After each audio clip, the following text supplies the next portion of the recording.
कार्यक्रम में और कार्यक्रम का नाम आप लोगों ने बता रखा है एक शाम कर्मचारी का नाम। शाम तो हुई नहीं अभी।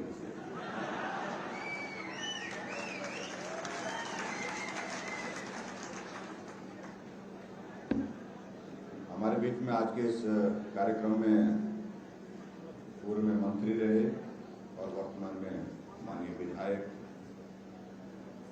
श्री अनिल शर्मा जी, माननीय विधायक श्री नरसिंह गांधी जी, हमारे बीच में हिमाचल प्रदेश कर्मचारी कल्याण बोर्ड के अध्यक्ष श्री घनश्याम शर्मा जी, एनजीओ फेडरेशन के हमारे स्टेट के अध्यक्ष अश्विनी ठाकुर जी, महामंत्री राजेश शर्मा जी और उपाध्यक्ष श्रीमती सोनिया जी, यहाँ मंच पर उपस्थित जिला परिषद के चेयरमैन श्री पाल वर्मा जी और मंडी के हमारे राष्ट्रपति कर्मचारी महासंघ के अध्यक्ष चरण ठाकुर जी, महामंत्री लाल सिंह ठाकुर जी, यहाँ उपस्थित राजवली जी और उपस्थित सभी यहाँ कर्मचारी भाइयों बहनों और पत्रकार मित्र,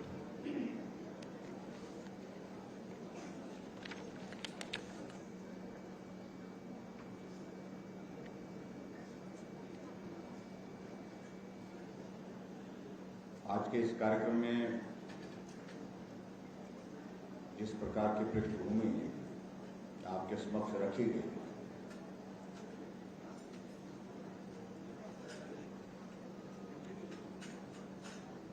कि कर्मचारी सिर्फ चुनाव के दिनों में नहीं, कर्मचारी हमेशा सरकार के साथ, अगर 5 वर्ष सरकार का कार्यकाल है उसमें हर वक्त किसी न किसी रूप में काम में सहयोगी होता है, साथी होता है।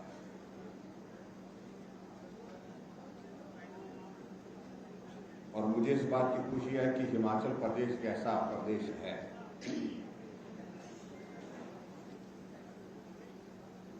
जहां हिमाचल प्रदेश में सरकार की नीतियों को जमीनी स्तर पर नीचे तक पहुंचाने के लिए कर्मचारियों ने बहुत महत्वपूर्ण भूमिका निभाई।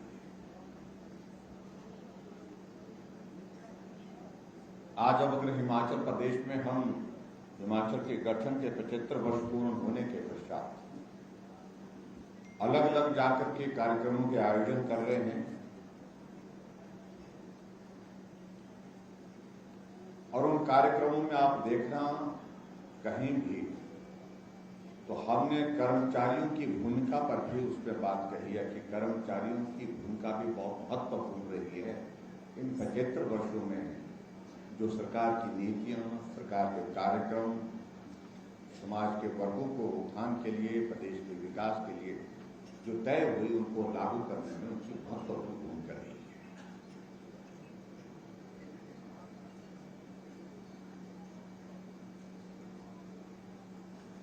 और मेरा यह मानना है जहां तक हिमाचल प्रदेश के संदर्भ में अगर कर्मचारियों की भूमिका का हम जिक्र करें, मैं इस बात को स्वीकार करता हूं कि कर्मचारियों के सहयोग के बिना ना तो कोई सरकार बनती है और ना ही कोई सरकार चलती है और ना ही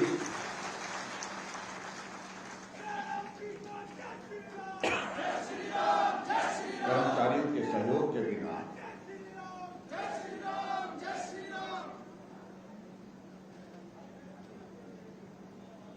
ना ही कर्मचारियों के सहयोग के बिना प्रदेश में सरकार का गठन हो सकता है, क्योंकि उसकी वजह भी यह है कि अगर पॉपुलेशन के प्रोपोर्शन में अगर हम देखें पूरे देश में, हिमाचल एक ऐसा प्रदेश है जहां कर्मचारियों का नंबर पॉपुलेशन के प्रोपोर्शन में सबसे ज्यादा है, सबसे ज्यादा पूरे देश में।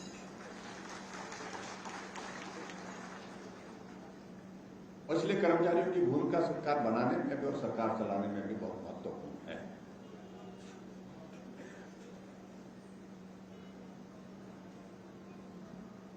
हिमाचल में हमने सरकार बनने के बाद प्रयत्न किया हमने कि हम कर्मचारियों के जो मसले हैं उनका समाधान करने की दृष्टि से जो जो कर सकते हैं वो करने की हमने कोशिश की, और उसके लिए मैं आप सबका आभार भी व्यक्त करता हूं कि कोविड जैसा बड़ा संकट भी रहा, लेकिन इस बड़े संकट के दौरान भी आप लोगों ने हमेशा इस बात को देखा कि वर्तमान की जो परिस्थिति है, इस परिस्थिति में हम हट करके कुछ चीजें कहने की कोशिश करें, मांगने की कोशिश करें, वो जायज नहीं होगा। आपने सारी चीजों को छोड़ करके इस वक्त सरकार के साथ खड़े हो करके संकट को पार करने के लिए मदद करनी चाहिए, आपने की। उसके लिए मैं आप सबका बहुत बहुत धन्यवाद।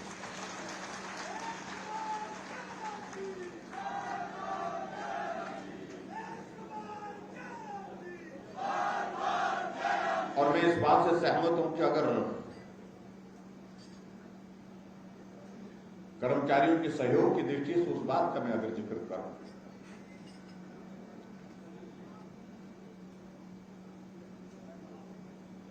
हमें हर कदम पर कर्मचारियों को सहयोग मिला है। हमारा काम करने का तरीका अपना है, थोड़ा अलग है। कुछ लोग अलग तरीके से बात कहते हैं, और मैं देख रहा था एक नेताजी का एक दिन का संबोधन भाषण दे रहे थे कि जयराम ठाकुर बहुत सीधा आदमी है, शरीफ आदमी है, लेकिन सरकार बहुत शराफत से नहीं चलती है, सरकार डंडे से चलती है। ऐसा मेरा मार्गदर्शन कर रहे थे कुछ एक नौजवान जो अभी राजनीति में आए हैं। हमने कहा जब आपका कभी दौर आएगा तो करके देख लेना। डंडे का दौर अब जानवरों पर संभव नहीं है, आदमी की तो बात जरूरी है, और करना भी क्यों। क्या हम आपस में हमने एक वर्किंग रिलेशन डेवलप करके हम अपने काम नहीं कर सकते, वर्क कल्चर को डेवलप नहीं कर सकते।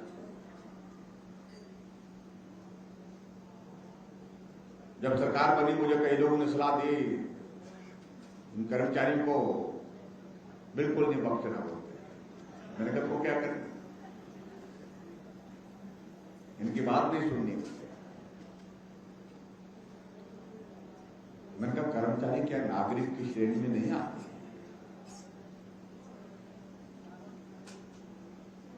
एक लोकतांत्रिक व्यवस्था के अनुसार और संवैधानिक दृष्टि से वो भी एक नागरिक है, और मैं कर्मचारी के नाते नहीं तो कम से कम एक नागरिक के नाते तो उनकी बात सुनना भी मेरा जिम्मा भी, दायित्व भी है। और उसमें अगर किसी सामान्य व्यक्ति को भी मैं सुनता हूं तो कर्मचारियों को भी उस नाते सुनना चाहिए।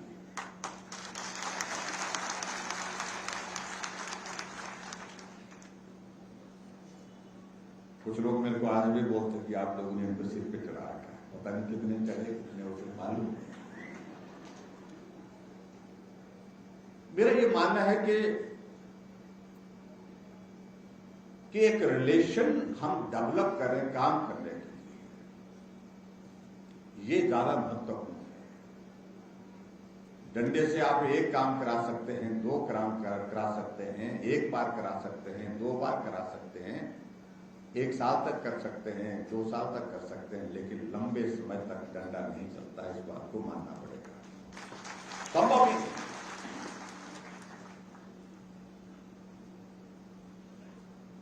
तो इसलिए मैं उनको बड़ा स्पष्ट कहना चाह रहा हूं कि मेरा काम करने का तरीका मेरा है, आपका काम करने का तरीका जो होगा तो उसको देखेंगे भाई। कभी अगर मौका मिलेगा तो देखेंगे, वो मिलने की संभावना है।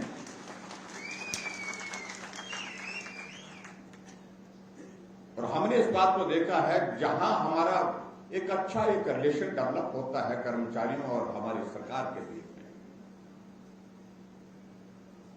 कर्मचारी नहीं करने की जहां गुंजाइश होती है कि जो नहीं भी करना तो उसको भी यार नहीं ये करना इसलिए करना है कि भाई हमारा एक संबंध है, हमारा एक रिश्ता है, हमारा एक काम करने का बहुत लंबे समय से, और वो रिश्ता जो होता है एक बार बनता है वो लंबे समय तक चलता है। तो कर्मचारी उस पर रास्ता निकालता है कि रास्ता निकाल करके ये काम अगर नहीं भी होने वाला है तो उसका मदद करने का रास्ता क्या हो सकता है।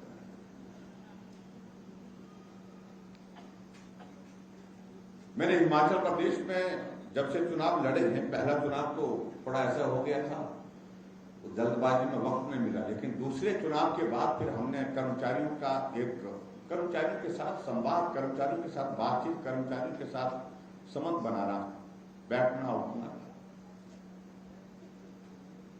और मैं समझता हूं कि वो इतना उपयोगी हुआ कि मेरे चुनाव क्षेत्र में कर्मचारियों ने खुल करके अपने आप कहा, वैचारिक दृष्टि से कुछ बातें अलग होंगी तो होंगी, किसी को बहुत ज्यादा ऑब्लाइज्ड होगा जिस कारण से उसको कठिनाई आ रही है हमारे लिए मदद करने की, वो बात अलग होगी, लेकिन उसके बावजूद अधिकांश कर्मचारियों ने कहा नहीं, हमको इनके साथ में सहयोग देना चाहिए, बेहतर ढंग से काम करने के लिए इनके साथ मदद करनी चाहिए।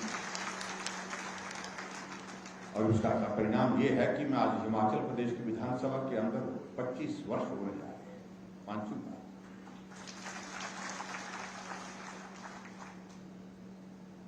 कर्मचारियों की सर्विस कितने साल तक होती है?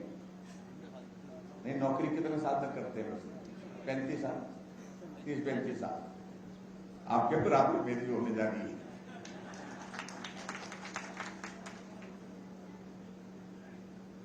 तो इसलिए मुझे लगता है कि वर्किंग रिलेशन जो है हमारा वो बहुत इंपॉर्टेंट होता है, जिसको जिस एस्पेक्ट को सीखना है, जिस एस्पेक्ट को करना है।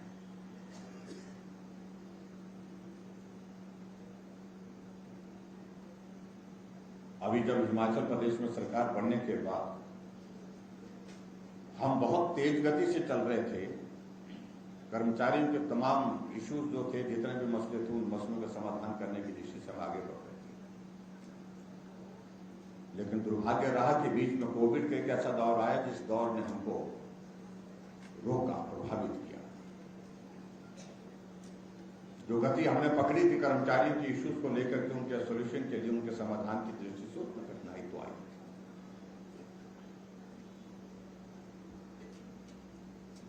लेकिन फिर भी उसके बावजूद हमने एक बात को सुनिश्चित किया कि कर्मचारियों को कठिनाई न आए, समय पर सैलरी मिले, समय पर जो हमारे पूर्व कर्मचारियों को पेंशन मिले, किसी की पेंशन नहीं रोकी, किसी की सैलरी नहीं रोकी, किसी की सैलरी नहीं काटी, किसी की पेंशन नहीं काटी। कुछ एक प्रदेशों में तो रोकी गई, 30% तक रोक लगी, लेकिन हमने हिमाचल प्रदेश में इस तरह से नहीं किया।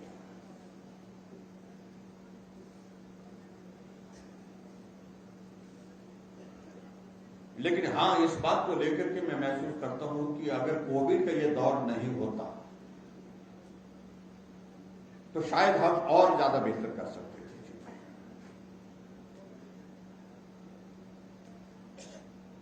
इस चीज की संभावना निश्चित रूप से थी।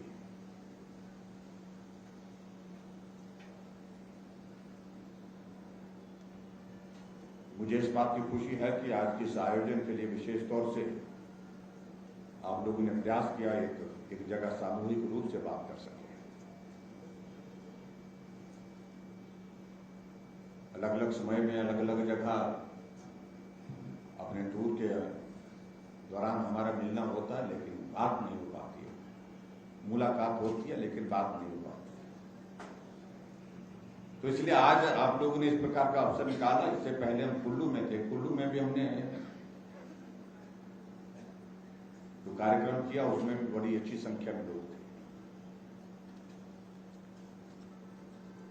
और यहाँ मंडी जो हमारा अपना जिला है, यहाँ मुझे बताया गया है कि ये आज का ये कार्यक्रम सिर्फ मंडी जिला के कर्मचारियों का ही है।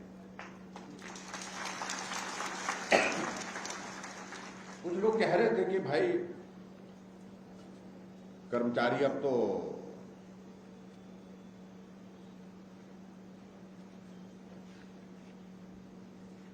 चुनाव के दिनों में आप कार्यक्रम, चुनाव के नजदीक आप कार्यक्रम कर रहे हैं, तो ये कार्यक्रम तो मुश्किल होंगे अब। लेकिन जैसे घनश्याम जी ने कहा, यहाँ अश्विनी जी ने, राजेश जी ने कहा कि मुझे लगता है कि मैं इस बात को मैं कह सकता हूं, जिसका मैं जिक्र, जो हमारे एक रिलेशन डेवलप हुआ है, जिसके कारण हम चुनाव के बहुत करीब होने के बावजूद भी बड़ी संख्या में यहां पर उपस्थित हैं। इससे एक संदेश तो जाता है। देखिए, एक बात आप मान के चलिए, कर्मचारी स्वाभाविक रूप से आपके मसले होंगे, और कर्मचारी कोई ऐसा मिला नहीं मुझे जो है जिसके कोई मसले नहीं है, कोई इश्यूज नहीं है। जय राम जी को जय श्री राम, जय श्री राम, जय श्री राम, जय राम जी को जय श्री राम, जय श्री राम, जय श्री राम। आज भी मैं सुबह जब आ रहा था, एक बार जय राम जी, शिमला में अपने निवास से जब निकल रहा था, तो फिर कर्मचारियों की एक अच्छी 2-3 डेलीगेशन वहां पर थे। अपने अपने मसले की बात की उन लोगों ने, फिर बात करने के बाद, लेकिन तीनों जो डेलीगेशन थे, तीनों सब लोगों ने एक ही बात जरूर कही कि आपने सबका कर दिया, हमारा रह गया। दूसरे को मिले, दूसरे को आपने सबका कर दिया, भला तो हमारा रह गया छोटा सा। तीसरा मिला, वो भी यही कहा। तो इसे वो सुन करके एक संतोष तो मुझे इस बात का हुआ कि इसका मतलब कुछ बहुत सारे लोगों के काम हुए हैं। सबका, कर्मचारी ही जब बोल रहे हैं कि सबका कर दिया, अब हमारा रह गया। और एक तो मुझे लगता है कि भाई बड़ा माइंड में आपको ना बड़ा थोड़ा रिलैक्स हो करके, थोड़ा टेंशन में मत रहिए। आपको थोड़ा, आपको लगता है ना सरकार का कार्यकाल पूरा हो रहा है, और इसलिए थोड़ा टेंशन हमको ज्यादा होनी चाहिए, आपको कम होनी चाहिए। आपको ज्यादा हो रही है और हमें कम है, और हमें टेंशन इसलिए कम हो रही है कि रिवाज बदल गया है। हम 5 के लिए नहीं है, हम 8 के लिए नहीं है।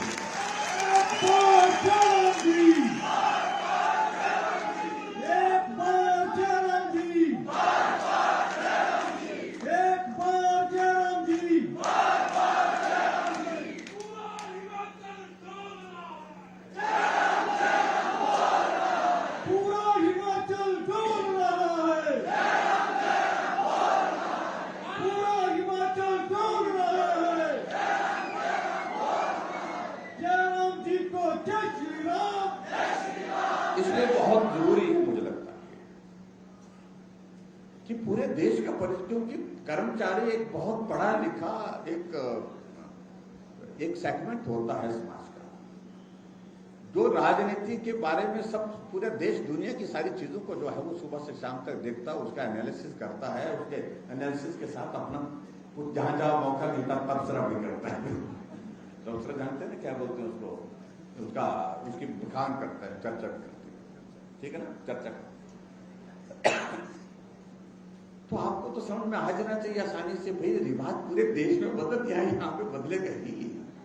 तो इसलिए टेंशन मत रखिए मेहरबानी करके, पहले तो एक बात को लेकर।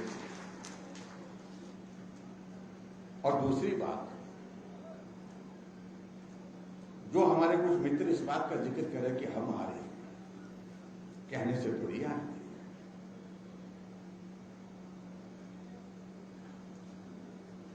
और मैं ये कह सकता हूं, दावे के साथ कहता हूं, जिन मसलों को लेकर वो कर्मचारियों के बीच में इस प्रकार का एक माहौल खड़ा करने की कोशिश कर रहे हैं, हम आएंगे तो ये करेंगे। कहा तो उन्होंने यही कहा था, पीटीए वालों को यही कहा था कि हम ही, हमारा ही पौधा है और हम आपको जो है सींचेंगे। वो पौधा सूखने की परिस्थिति में कगार पर आ गया था। अगर हम खड़े नहीं होते, सुप्रीम कोर्ट तक लड़ाई लड़ी और वो पौधा जीवित किया, सुरक्षित किया। एसएमसी वाले ऐसी परिस्थिति में उनको घर भेजना शुरू कर दिया था। हमने कहा नहीं, हम खड़े होंगे आपके साथ, और हम उनके लिए भी लड़े, जाकर के कोर्ट तक, जो सुप्रीम कोर्ट तक लड़े, और अंत तक अथवा चाहे कोर्ट चाहे जितनी राहत दे पाया थोड़ी बहुत, लेकिन हमने उससे आगे बढ़कर के अभी हाल ही में निर्णय लिया उनके लिए कि हम आपके साथ खड़े हैं, आप अगर साथ हैं तो हम भी आपके साथ हैं। और बहुत बड़ा उनको एक बहुत बड़ा जिसको उनका भविष्य उसमें बनने जा रहा है।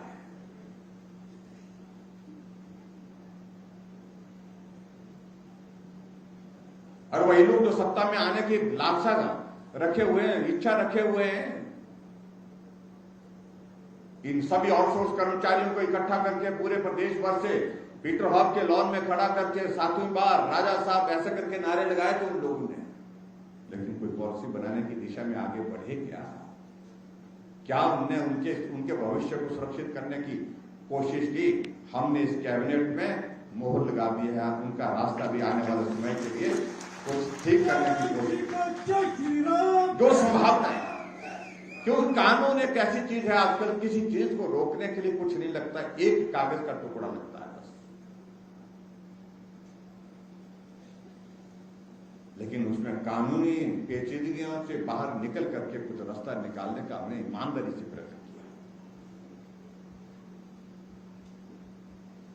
जो पॉलिसी से संबंधित जो इश्यूज थे उनको सुना गया, सुनने के बाद उस दिशा में आगे बढ़े। हमने उसमें तय किया कि ये जो प्राइवेट एजेंसीज के बजाय हम गवर्नमेंट का एक मैकेनिज्म खड़ा करेंगे, उसके माध्यम से इनकी भर्ती करेंगे और इनका जो शोषण होता है उसको भी बंद करेंगे, और उसके साथ साथ में आने वाले समय में पॉलिसी से रिलेटेड उसमें रास्ते क्या निकल सकते हैं, उन सारी चीजों की संभावना को तलाशने की दिशा में आगे बढ़े। ईमानदारी तो दिखनी चाहिए, प्रयास होना चाहिए। आप कल्पना करिए, हमने हिमाचल प्रदेश में अभी हाल ही में एक निर्णय लिया, हमने कहा कि महिलाओं के लिए हमने जिनकी आबादी आधी है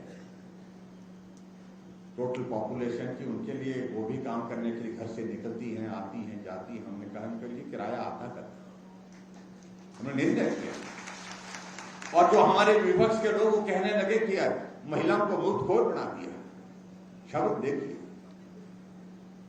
हमने कहा ये शब्द उचित नहीं है, अपमान है महिलाओं को। हमने मदद की है, मुफ्त नहीं किया है, राहत दी है, आधी राहत दी है, लेकिन ये शब्द आपको नहीं कहना चाहिए। और एक दूसरे नेता कांग्रेस के खड़े हो गए और कहने लगे कि हम जब आएंगे तो हम 1500 रुपए हर महिला जो 18 साल से ऊपर की 60 साल तक है उनके खाते में डालते रहेंगे। अब हमें क्या कहते हैं, ये ज्ञान हमें तुम बांट रहे हो, हमारा मार्गदर्शन कर रहे हो, तुम खुद क्या कर रहे हो? क्या ये संभव है? किसी प्रदेश में संभव हो पाया, पंजाब में कह रखा था लेकिन हो नहीं पाया, ना होने की संभावना है। और जो छत्तीसगढ़ के मुख्यमंत्री बघेल साहब यहां हिमाचल प्रदेश में जिसकी घोषणा करके गए, क्या वो अपने प्रदेश में दे रहे हैं? जो अपने प्रदेश में नहीं कर पा रहे, हमारे हिमाचल प्रदेश में क्या सलाह देने की कोशिश कर रहे हैं?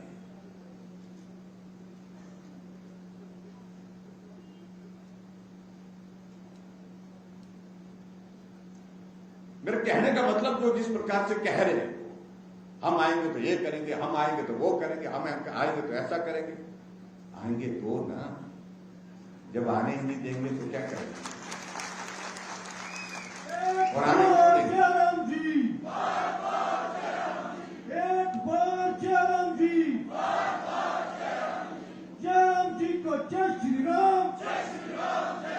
इसलिए मेरा आप सबसे इस बात को लेकर, तो क्योंकि बाकी लोग, जनता कंफ्यूज हो सकती है, लेकिन कर्मचारी तो बिल्कुल कंफ्यूज नहीं होना चाहिए।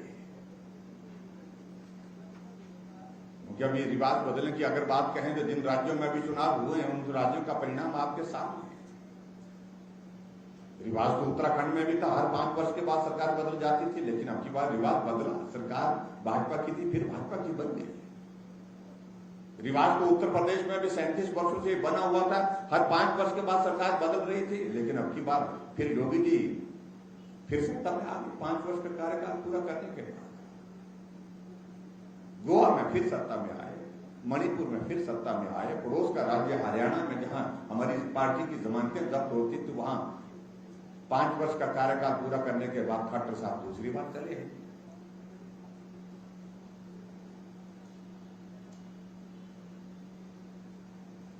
कर्मचारी मेरे को मिले, जब मैं आपस में चर्चा करके बैठे, ये टेंशन वाली बात मैं इसलिए कह रहा हूं कि उन्होंने मुझे कहा जो कर्मचारी बड़े तनाव टेंशन में हैं कि करें क्या। मैंने कहा क्यों? वो तो कंफ्यूजन ये आ रहा है कि देखिए मोदी जी तो हटाए नहीं जाएंगे हमसे बोलते कर्मचारियों से, वो बस की बात है, क्योंकि मोदी जी अभी कम से कम 15-20 साल और चलेंगे, बोलते हम कुछ नहीं बिगाड़ सकते, हम मतलब नहीं। अच्छा मैंने कहा फिर अब ये भी बात है कि अगर ये ओपीएस वाला विषय अगर पूरे देश भर में लागू होगा, हिमाचल प्रदेश में भी लागू होगा तो तभी जब मोदी जी करेंगे।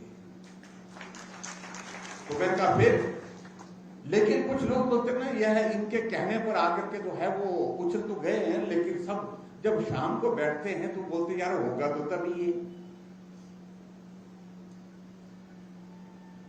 मैंने कहा जब होगा तभी, जब मोदी जी करेंगे तो कंफ्यूजन कहां है? कंफ्यूजन बोलते कुछ लोगों ने क्रिएट करके रखा है। मैंने कहा मेहरबानी करके इस कंफ्यूजन को सब स्पष्ट करिए।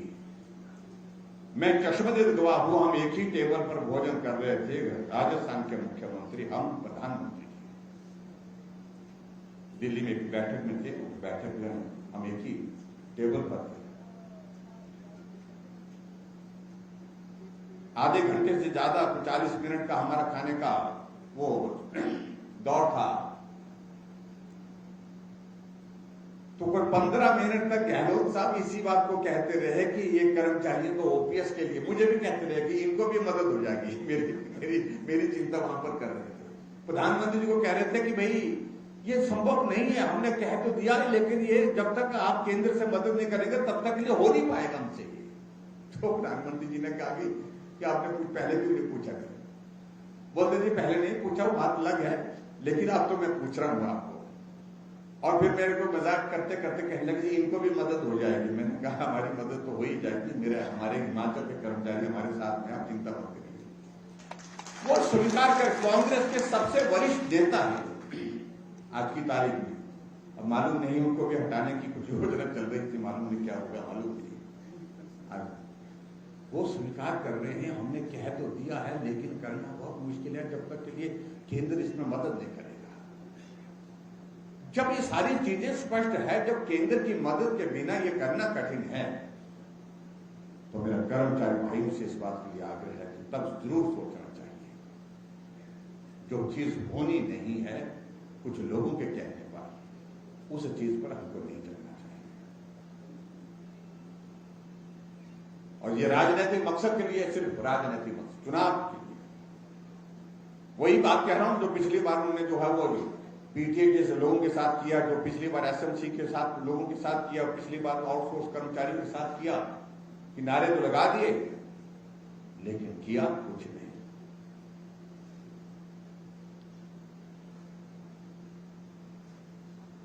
तो इसलिए मेरा इस बात को लेकर के कि भाई थोड़ा मजबूत होना पड़ेगा,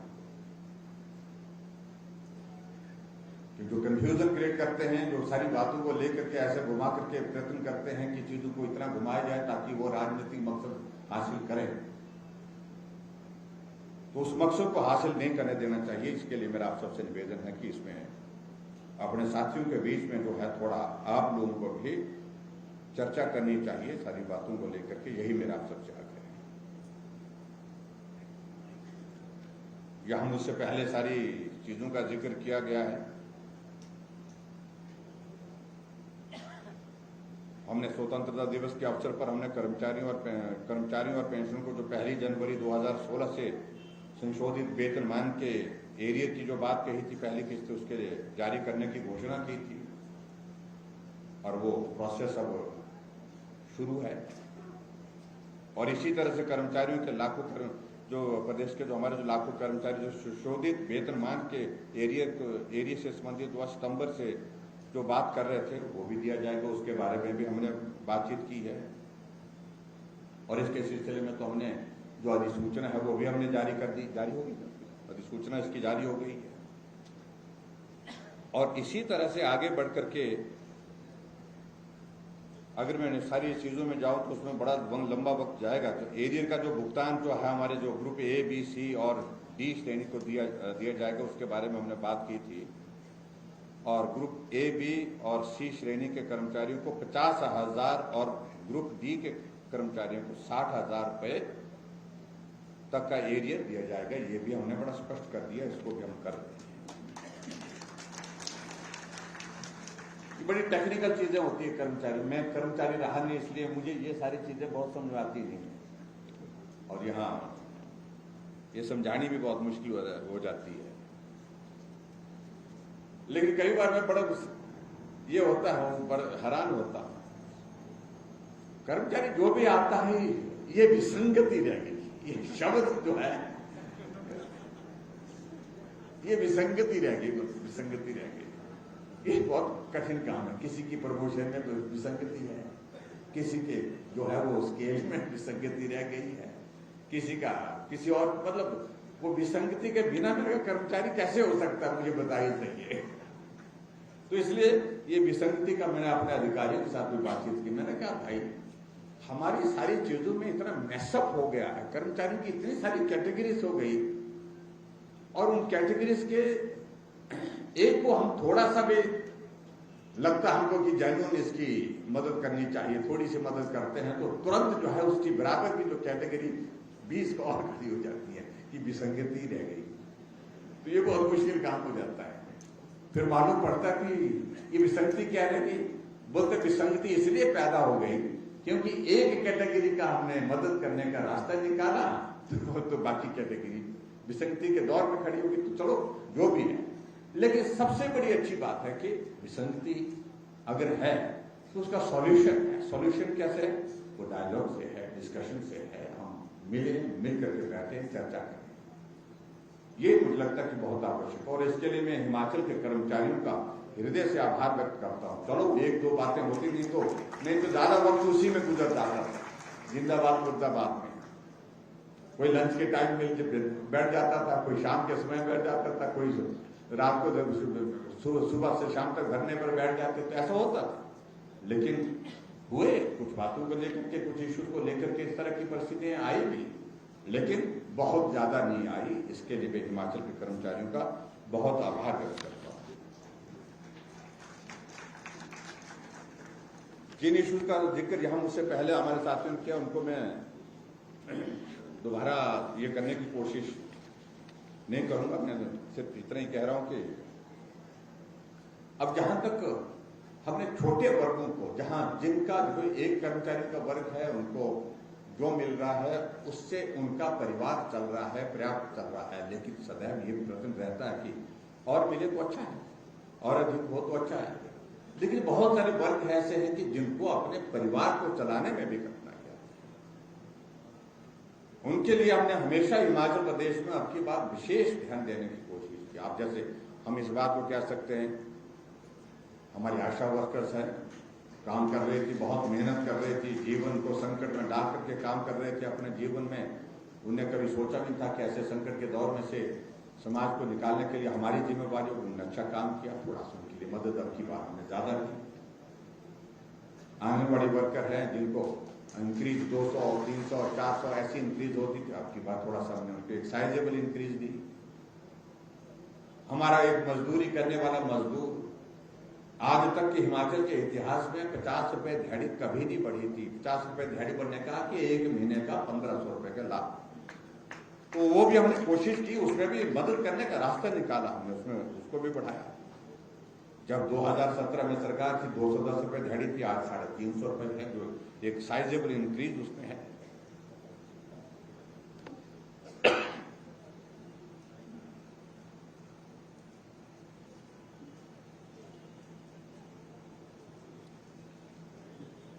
और जो हमारे कर्मचारी खासतौर से जो उन लोगों के थोड़े से इसमें झांसे में आकर के बात करते हैं, कभी उनसे इस बात को पूछना, जो चीजें जो है ओपीएस और एनपीएस की आपस में छोटी छोटी मांगे थी, एक दो मांगे थी जो डूएबल थी, जो की जा सकती थी, वो अगर कांग्रेस वाले आज अगर ओपीएस की बात कह रहे हैं तो वो क्यों नहीं की उनने।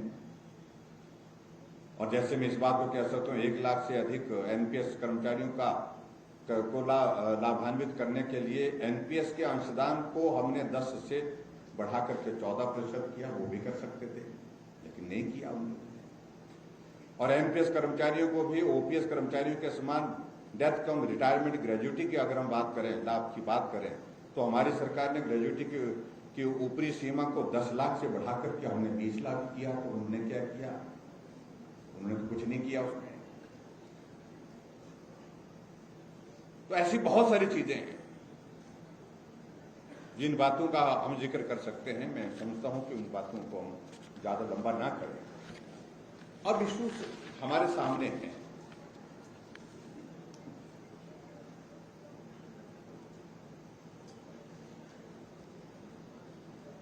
जिसके सिलसिले में हम बहुत गंभीरता से विचार कर रहे हैं, जिन चीजों को लेकर के हमारे पटवारी और कार्गो के जो ट्रांसफर पॉलिसी का इशू है, इसका कुछ रास्ता निकालने की हमने बोला कि रास्ता निकालिए, इसका समाधान होना चाहिए। हमारे होमगार्ड के जो हमारे साथी हैं, उनको हमने कहा कि 10 महीने नहीं 12 महीने तक उनको करेंगे। उसमें थोड़ा सा एक टेक्निकल इशू जरूर आया है। टेक्निकल इशू चलो उसको एक्सप्लेन करने की आवश्यकता नहीं, लेकिन फिर भी उसके लिए हमने ईमानदारी से प्रयास किया है, उसका रास्ता निकालने की कोशिश कर रहे हैं। हमारे एनएचएम के जो हमारे कर्मचारी हैं, उनके लिए हमने कहा कि भाई कुछ मदद का रास्ता निकालें। लेकिन बात इसमें यह है कि भाई जहां जिस तरह से वो उलझा पड़ा हुआ है, उससे बाहर निकालने के लिए अगर ये प्रयास पहले हुए होते तो मुझे लगता कि शायद समस्या का समाधान कुछ न कुछ निकल जाता। लेकिन हम ईमानदारी से प्रयास कर रहे हैं, इसका कुछ ना कुछ रास्ता निकले और इसको हम कोशिश कर रहे हैं कि आने वाले समय में जो हमारी अभी लगभग 2-3 कैबिनेट की मीटिंग्स होने की संभावना है, अगर हम बोर्ड ऑफ कंडक्ट के उसमें कुछ रास्ता निकालने की कोशिश कर रहे हैं। ये अपनी सारी राहत कैसे दी जा सकती है, मदद कैसे की जा सकती है, विषय ये है। सिर्फ इसमें एक ही मुश्किल वही आ रही है ना कि अगर हम एक कहते हैं हमारी मंशा इनको मदद करने की है, लेकिन मंशा मदद करने के साथ साथ में फिर वो जो विसंगति वाला जो जिक्र आता है वो कई बार ऐसी जगह में उलझ जाता है, फिर उसमें बहुत मुश्किल आती है। तो वो सारी चीज को हम एग्जामिन कर रहे हैं, बहुत गंभीरता से इसमें हमने काम में लगाए हैं। कुछ लोगों को बोला किसका रास्ता क्या हो सकता है। एक और चीज को लेकर के जो आप लोगों ने जो बात कही है कि जो हमारे 2003 से पहले लगे हमारे क्लास 3 के हमारे जो क्लास 4 कर्मचारी जो है जिनकी सेवानिवृत्ति जो है वो उनकी 60 साल है, और दूसरे जो है वो 2003 से बाद से लगे तो उनके जो 58 साल है। इसमें थोड़ा डिवाइडेड से मतलब ओपिनियन जो है वो डिवाइडेड है थोड़ा, लेकिन फिर भी इसमें भी हम गंभीरता से इसमें विचार कर रहे हैं कि क्या ये डूएबल है। तो आने वाले समय में हम इसका भी कुछ न कुछ रास्ता निकालने की कोशिश कर रहे हैं, जिससे कम से कम अगर कोई इसमें कोई सीरियस कॉम्प्लिकेशन नहीं आई तो निश्चित रूप से इसमें भी हम विचार करके जो है आगे बढ़ करके काम करें, क्योंकि उसमें भी कुछ कर्मचारियों को बहुत बड़ी एक राहत मिलेगी। और इसकी इम्प्लीकेशन हालांकि मुझे मालूम है कि जिस दिन हम ऐसा करेंगे तो हमारे जो विरोधी मित्र हैं वो एक चीज को सुनिश्चित करेंगे। वो क्या करेंगे?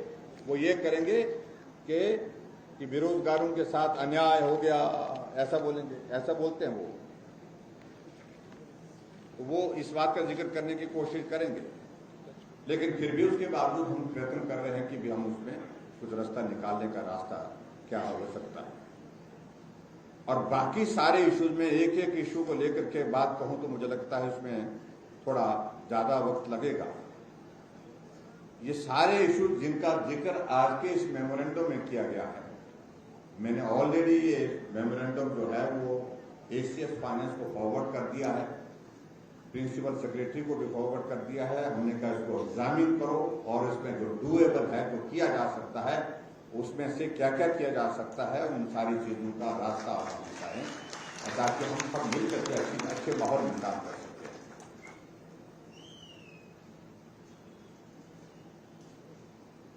एक दो चीजों को लेकर के जहां पर बात कही गई कि यहाँ पर जो एनजीओ भवन के लिए कहा कि भाई यहाँ पर रिपेयर के लिए कुछ पैसे की आवश्यकता है, पैसा चाहिए उसके लिए रिपेयर के लिए, उसके लिए मैं अलग से पैसे का प्रावधान करता हूँ। 15 लाख रुपए की मांग की, उसको 15 लाख रुपया देने की घोषणा करता हूँ। और इसके अलावा एक चीज जो और कही गई, यहाँ पर जो fund for repair and residential accommodation के लिए यहाँ पर जो अलग से बात कही गई है कि भाई यहाँ अकोमोडेशन हमारे पास कर्मचारियों की कम है, तो उसको और बढ़ाने की आवश्यकता है ताकि कर्मचारियों को रहने की सुविधा हो सके। तो उसके लिए फिलहाल मैं 2 करोड़ रुपए देने की यहाँ पर घोषणा करता हूँ और 2 करोड़ रुपए की लागत से आने वाले समय में इसको देखेंगे और भी ज्यादा करने की बातें होंगी। बाकी सारी चीजें चाहे वो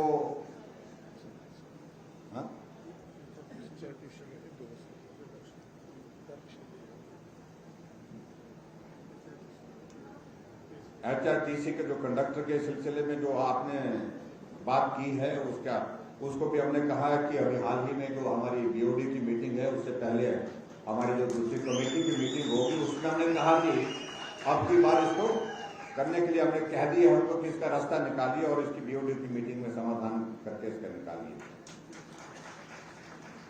जिला परिषद वालों का भी एक मसला है, वो मेरे ही डिपार्टमेंट के कभी किसी जमाने में था, ये मेरे पास था, ये महकमा, उसमें भी हम काफी करीब हैं उसका समाधान निकालने की दृष्टि से।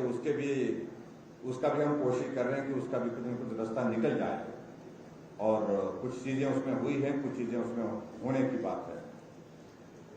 और ये रिडक्शन ऑफ ये पार्ट टाइम जो पीरियड बेस पर जो हमारे जो जल रक्षक है, जिसमें आप लोगों ने पहले कुछ और बोला था, मांग की है 12 से 8 की मांग की है, लेकिन इसको थोड़ा कम कितना किया जा सकता है उसका भी कुछ रास्ता हम निकालने की कोशिश कर रहे हैं। तो उसके लिए भी हमने डिपार्टमेंट को कह दिया है कि रास्ता इसमें निकालें ताकि लोगों को सुविधा हम दे सकें, अच्छा उनके लिए एक माहौल हम खड़ा कर सकें।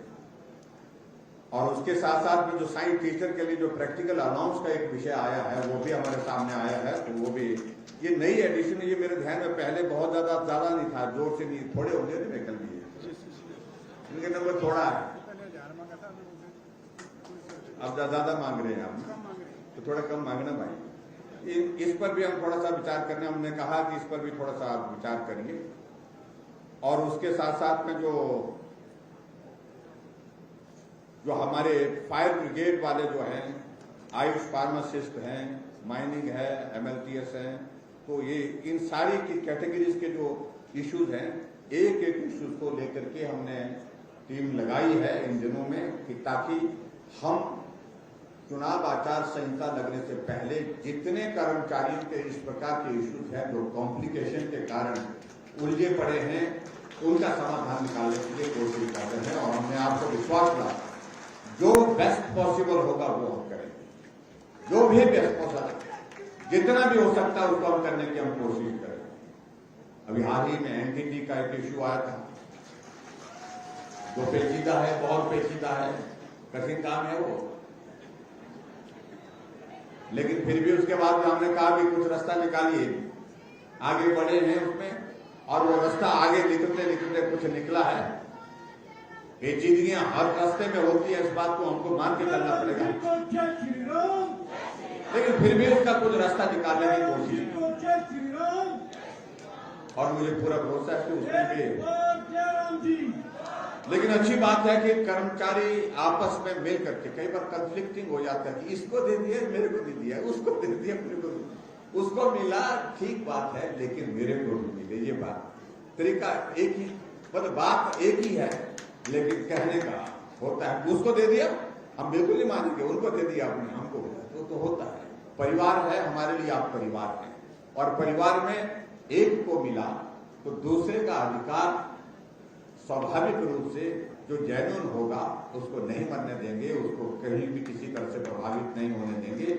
जो मदद की जा सकती है, जिस रूप में की जा सकती है वो करेंगे। ये मैं आपके बीच में कहना चाहता हूं।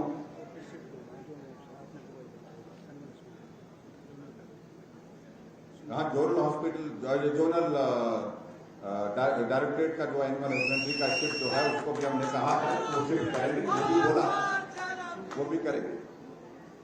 तो इस तरह के तमाम इश्यूज, क्योंकि मैं एक इश्यूज पर जाऊंगा तो बहुत ज्यादा उसमें लगेगा, लेकिन सारे इश्यूज को लेकर के हम कोशिश कर रहे हैं कि इनके रास्ते हमारे सरल निकले और जल्दी निकले। इसका मैं आपको विश्वास दिलाता हूं, बेस्ट पॉसिबल हो पाएगा वो करने की हम कोशिश करेंगे।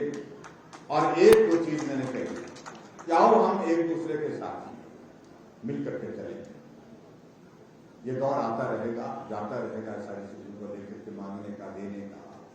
लेकिन कम से कम अगर हमने एक संबंध बनाया है, एक रिलेशन है हमारा वर्षों से काम करने का, इसको हम मेंटेन करें, महत्वपूर्ण हमारे लिए ये है। और साथी वही होते हैं जो दुख सुख के साथी वही होते हैं। जब हमें जरूरत हो तो आप हमारी मदद करें, आपकी जरूरत जहां है वहां हम मदद करें, इसी को साथ कहते हैं, इसको साथी कहते हैं। तो आओ साथी बनकर के हम आगे बढ़ें और हिमाचल प्रदेश में आप सबका सहयोग, आपकी शुभकामनाएं चाहिए। निश्चित रूप से जो अभी कर सकते हैं वो अभी करेंगे, लेकिन अगर जो अभी कसर रह जाएगी, हिमाचल में सरकार सिर्फ भाजपा की बनेगी, भाजपा की ही बनेगी। और इस सरकार में अगर कमी रहती है तो उसको आगे करेंगे। यही मुझे आप सबके बीच में कहना है। आप सब आज के इस कार्यक्रम में बड़ी संख्या में आप उपस्थित हुए, आप सबका बहुत बहुत धन्यवाद, बहुत बहुत धन्यवाद। नमस्कार।